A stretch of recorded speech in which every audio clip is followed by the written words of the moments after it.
உங்கள்கிட்ட கையில ஒரு போன் இல்லைனாலும் வாழ முடியல. மாசம் போனுக்கு 300 ரூபாய் ரீசார்ஜ் பண்றத ஓடுறோம். நடிகர்களை பெரிய ஒரு பிரம்மாண்டமாக பாக்குறாங்க. தலைவன் வந்துட்டான், வருங்கால முதல்வருங்கிற அளவுக்கு போஸ்ட் அடிக்கிறாங்க. கூரை வீட்டுல வாழ்ந்தாலும் நல்லா வாழ்ந்தாங்க மனுஷன். கிடைச்ச கஞ்சி கூலிய சாப்பிட்டு ஆரோக்கியமா இருந்தாங்க. அதிகம் நம்ம இளைஞர்கள்ட்ட நம்ம வேண்டி விரும்பிக்கிறது மது பழக்கத்திற்கு அடிமையாகாதீங்க. திடீர்னு சின்ன வயசு பிள்ளைங்களும் ஹார்ட் அட்டாக் வருது. அவங்களுக்கு என்ன மன அழுத்தம் வருதுன்னு தெரியல. அவ்வளவு ஸ்ட்ரெஸ் ஆகுறாங்க. தாய்மார்களுடைய அந்த மரபணுக்கள் எங்க போச்சு? இன்னைக்கு நம்மளுடைய மரபணுக்கள் அழிஞ்சிருச்சா அப்படிங்கிற கேள்விக்குறியெல்லாம் வருது. நம்மளுடைய உடல் சார்ந்தும் உள்ளம் சார்ந்தும் நம்ம பயணிக்கும் பொழுது இன்னைக்கு நம்ம எது தேவை எது தேவையில்லைங்கிறதெல்லாம் நம்ம பகுத்தாராயக்கூடிய சூழலையும் இருக்கணும். இன்னைக்கு இயற்கை அப்படிங்கிறத மனிதர்கள் சிறிதளவு கூட கண்டுக்காம நவீனமயமான ஓட்டத்துல ஓடிட்டு இருக்கும். முடிந்த அளவு பண்டமாற்று அந்த பழைய கால முறைக்கு நம்ம வரணும். நம்ம காலையில எழுந்திரிச்சோமா, சாப்பிட்டோமா, வேலைக்கு போனோமா, மறுபடியும் படுத்தோமா அப்படின்னு இருக்கும். இதற்கு இடையில நடக்கக்கூடிய ஓட்டத்துல எவ்வளவு உயிர்களுக்கு தீங்கு விளைவிக்கிறோம் அப்படிங்கறத நம்ம பாக்குறதே இல்லை. இப்படியே போனா எங்களுடைய இளைய தலைமுறைகள், நாங்க வாழக்கூடிய தலைமுறைகள் எல்லாம் ஒரு பெரிய கேள்விக்குறியில இருக்காங்க.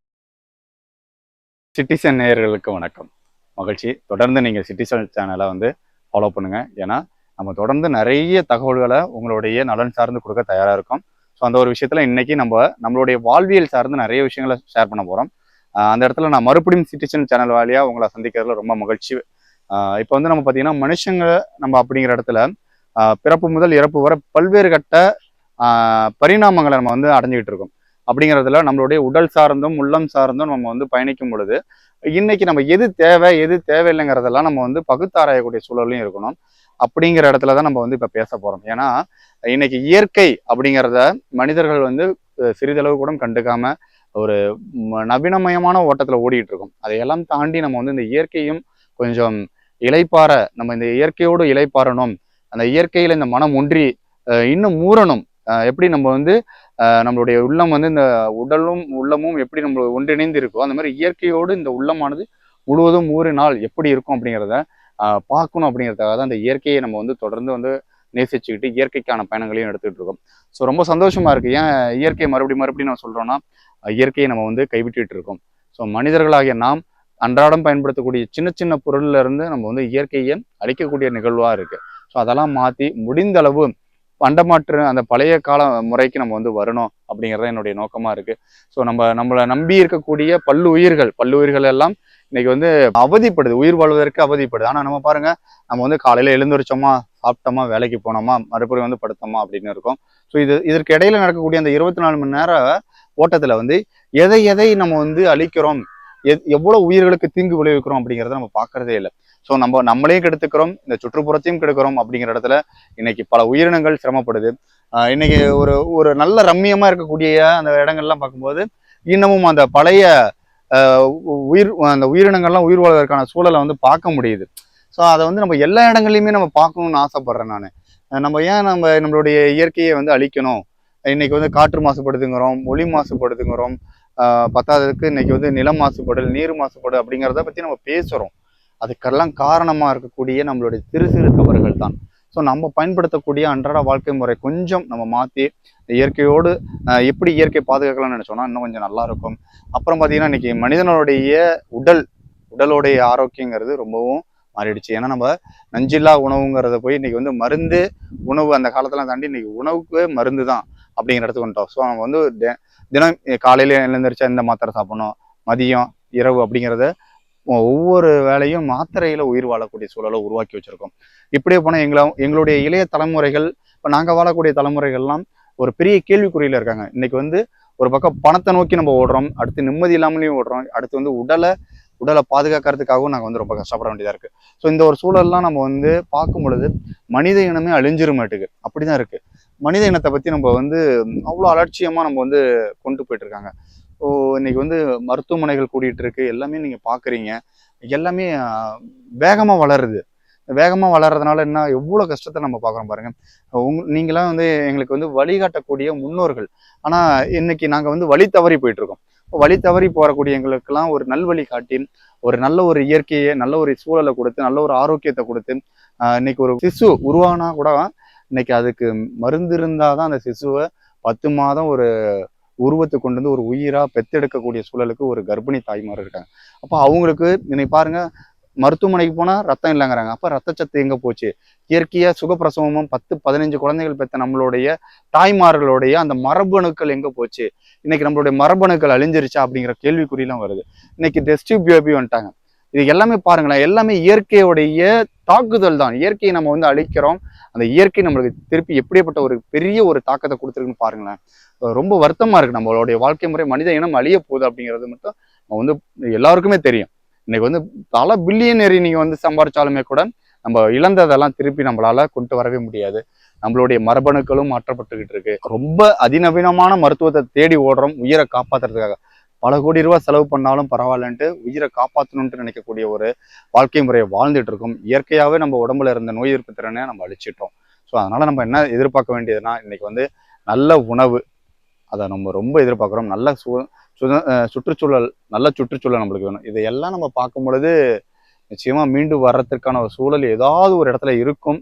ஒருவேளை மீண்டும் நம்மளை எல்லாம் முடக்கி போடக்கூடிய அளவிற்கு கொரோனா வந்தாலும் வரும், சொல்ல முடியாது. ஏன்னா இன்னைக்கு இருக்கக்கூடிய சூழல்ல நோய்களுடைய தாக்கம்ங்கிறது அதிகரிச்சுட்டு இருக்கு. கொரோனா ஒரு பக்கம் இல்லைன்னு சொன்னாலும் கொரோனா மறுபடியும் வருமோ அப்படிங்கிற எண்ணம்லாம் இருக்கு. ஸோ மக்களாகிய நாம் பாதுகாப்போட இருக்கணும். ஸோ இன்னைக்கு வந்து திடீர்னு சின்ன வயசு பிள்ளைங்களாம் ஹார்ட் அட்டாக் வருது. ஸ்கூல் போறாங்க, காலேஜ் போறாங்க, அவங்களுக்கு என்ன மன அழுத்தம் வருதுன்னு தெரியல, அவ்வளோ ஸ்ட்ரெஸ் ஆகுறாங்க.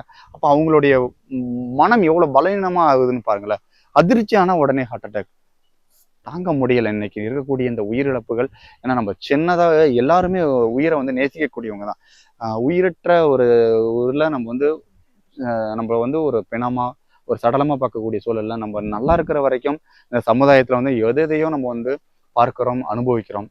நம்மளுக்கு ஏதோ ஒன்று நம்ம உடல் ஏதோ ஒன்று ஆயிடுச்சுன்னா பிணம்தான். ஸோ நம்ம எவ்வளோ சேர்த்து வச்சிருந்தாலும் அது இல்லை நம்ம கையில.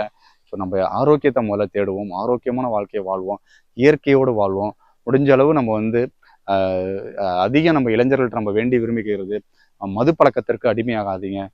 அதுவும் ரொம்ப பாதிப்பு அதிகமாகுது. இன்னைக்கு வந்து அந்த கள்ளச்சாராய விபத்தெல்லாம் நம்ம பார்த்தோம் இல்லையா, நிறைய இன்னைக்கு வந்து அடுத்தடுத்த கட்டத்துக்கு பத்துலன்னு மனுஷன் எதை நோக்கி ஓடுறான்னா, அவன் உயிரை அழிக்கிறதுக்காக ஓடுறான். அதான் உண்மை. அவன் சந்தோஷத்துக்காக இல்லை, அவன் சந்தோஷம் நினைச்சு அவன் உயிரை அழிச்சுக்கிறான். அந்த ஒரு சூழலாம் தாண்டி இன்னைக்கு நம்ம வந்து மாறணும். இல்லைன்னா நம்மளுடைய வாழ்க்கையெல்லாம் வாழ முடியாதுங்க. நம்ம வாழ போறது இன்னும் ஒரு 58 வருடங்கள். பிறந்து 58 வருஷம் வாழ்றதே பெரிய விஷயங்கிறாங்க இன்னைக்கு கணக்கெடுப்புல. நம்ம 100 வயதை தாண்டி வாழ்ந்த நம்மளுடைய தாத்தா பாட்டி முன்னோர்களுடைய அந்த ஒரு வாழ்க்கை முறை இல்லாம கூரை வீட்டுல வாழ்ந்தாலும் நல்லா வாழ்ந்தாங்க மனுஷன். கிடைச்ச கஞ்சியை கூலியை சாப்பிட்டுட்டு கம்மங்கூழி ஏதோ வெந்துதோ வேகுலியோ நல்லா சாப்பிட்டு ஆரோக்கியமா இருந்தான். கையால குத்தி உலக்கையால எடுத்து சாப்பிட்ட காலத்தெல்லாம் சொல்லும் போது அவ்வளோ ஆசையா இருக்கு. அந்த வாழ்க்கையை நம்ம இழந்துட்டு இன்னைக்கு இயந்திரத்துல நம்மளுடைய வாழ்க்கையும் இயந்திரமாக்கி நசுக்கிக்கிட்டு இருக்கோம் ஒவ்வொரு நாள். தேவையா அப்படியேப்பட்ட ஒரு வாழ்க்கை அப்படிங்கிற மாதிரி தான் இருக்கு. இன்னைக்கு எதுவுமே நம்மள்கிட்ட கையில ஒரு ஃபோன் இல்லைனாலும் வாழ முடியல. மாசம் ஃபோனுக்கு 300 ரூபா ரீசார்ஜ் பண்றதுக்காக ஓடுறோம். பாருங்களேன், ஒரு குடும்பத்துல ஒரு 10 பேர் இருக்காங்கன்னா 10 பேரும் 300 3000 ரூபா செலவு பண்றாங்க. இந்த ஃபோன் இல்லைன்னா கம்யூனிகேஷன் இல்லைங்கிற மாதிரி பெரிய ஒரு இன்னைக்கு ஃபோன் நம்மளோட அன்றாட தேவையில ரொம்ப முக்கியமா ஒன்று இருக்கு. அப்ப இதெல்லாம் நம்ம பார்க்கும்போது நம்மள இன்னமும் அடுத்த இயந்திரத்துல நம்மளை மாட்ட வச்சிருவாங்க. ஸோ அதனால நம்ம ரொம்ப விழிப்போடு இருப்போம். எவ்வளவு வளர்ச்சி வேணா அடையட்டும், இந்தியா உலக அளவில் உடம்பு வளரத்துல நமக்கு எந்த ஒரு தடையும் இல்லை. இந்த வளர்ச்சியை நோக்கி போகும்போது நாம நம்மளுடைய ஆரோக்கியத்தையும் பார்த்துக்கணும், நம்மளுடைய சுற்றுப்புறத்தையும் பார்க்கணும். ஒரு குடிமகனாக நம்ம வந்து எல்லா கடமைகளும் கடைபிடிக்கணும் இல்லையா? ஏதாவது ஒரு கடமையை கடைபிடிச்சிட்டு என் தேசம் வளர்ந்து விட்டது அப்படிங்கிறது மட்டும் இல்லை. அப்ப இந்த இயற்கையை நம்மளுடைய தலைவர்கள் போராடி நம்மளுக்கு மீட்டெடுத்த அந்த ஒரு சூழலெல்லாம் நம்ம வந்து கைவிடாம மறுபடியும் நம்ம வந்து பண்ணணும், சரிங்களா? அந்த ஒரு சூழலுக்கு நம்ம மாறணும். ஸோ நம்ம எல்லாருமே நம்ம எதிர்பார்க்கறத நம்ம உங்கள்கிட்ட சொல்றது என்னன்னா, மீண்டும் மீண்டும் இயற்கையை நேசிப்போம், இயற்கையோடு வாழ்வோம். அடுத்து வந்து இளைய தலைமுறைகள் அரசியலை நோக்கியும் போக ஆரம்பிச்சிட்டாங்க.